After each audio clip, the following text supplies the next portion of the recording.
Hey guys, author Elizabeth J. Smith here to talk to you a little bit about my books. For those of you who like videos, I thought it would be fun to talk a little bit about how the two different books came about and how they differ from one another. So this is totally unscripted, so we'll see how it goes. First of all, the first volume, Tales of Harriford, Grange, came out of a desire to write some romances with, as I've said before, real characters who have real problems, real needs, real personalities. They're not perfect, they're not glamorous, they're not anything but real. And so it came out of giving myself a challenge of writing a story that is no longer than 20 pages, and The Farrier's Girl is actually only 16 pages, and there's times when I think I could have developed that one a little bit more, but I felt when I read back through it that it summed it up pretty well. As far as, I've talked a little bit about The Doctor's Daughter and some other stories, but The Doctor's Daughter, it means so much to me because Edith, I feel like she's a lot like me in that she has things about herself that she doesn't like and that she feels are not, would make her not as desirable to a potential husband, which of course I'm married, so that's not an issue. But, growing up with, acne and things like that, a lot of us have those kind of things, and I feel like that's very underrepresented. So Farrier's Girl, that one I just mentioned before, antagonistic. I wanted these two characters to hit it hard at the beginning and just not get along and have this prejudice against each other, and I feel like that type of thing could have been drawn out quite a bit more, but I think it would have not been as enjoyable. The Butcher's Lady, I really enjoyed writing The Butcher's Lady. I feel like sexual harassment happens a lot more than we think it does, and I'm not talking about the Me Too movement. I'm talking about women, especially young women, who a lot of times older men will do things or say things that are not appropriate to younger women, especially. And they don't necessarily mean anything by it, but it kind of sticks with you.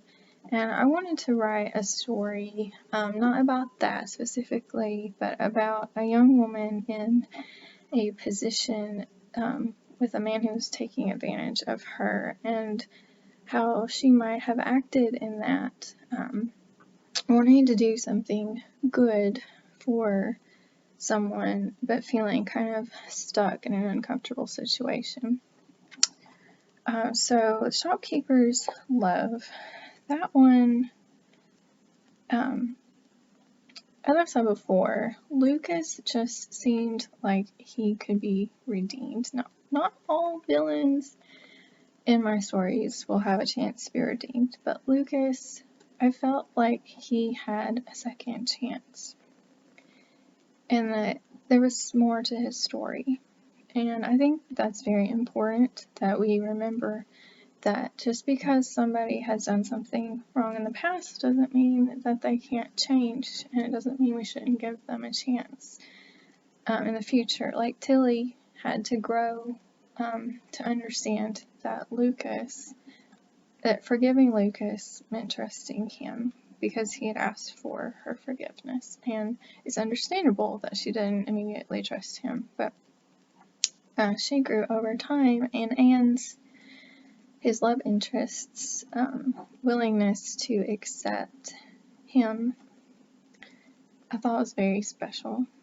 So that is the 4 stories And I could talk more about Anne, and if y'all want me to talk more about these stories, I would be happy to see what I can drum up. But let's move on to Volume 2. So Volume 2, this is the proof copy.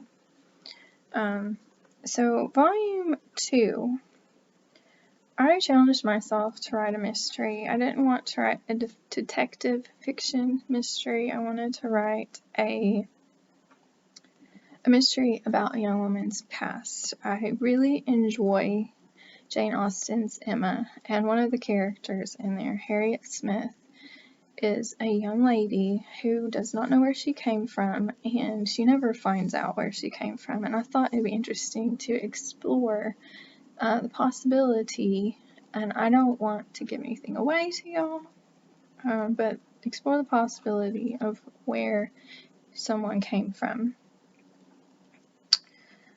So I also wanted to write a story where there was a lot of antagonism between the two main characters, the love interests, and somebody just fighting, trying to fall in love.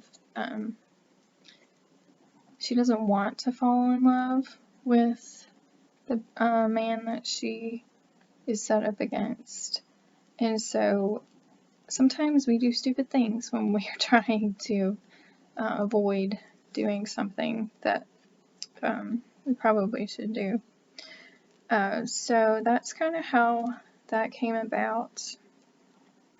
And Une Duel de la Boule, which coincidentally rhymes, that wasn't on purpose actually, came from, I had spent a lot of time trying to perfect my artisan breads for the bakery. And it's kind of almost chronicling my journey as a baker in this story. And hopefully that's not giving anything away. But that's where the bowl comes from, about bread. So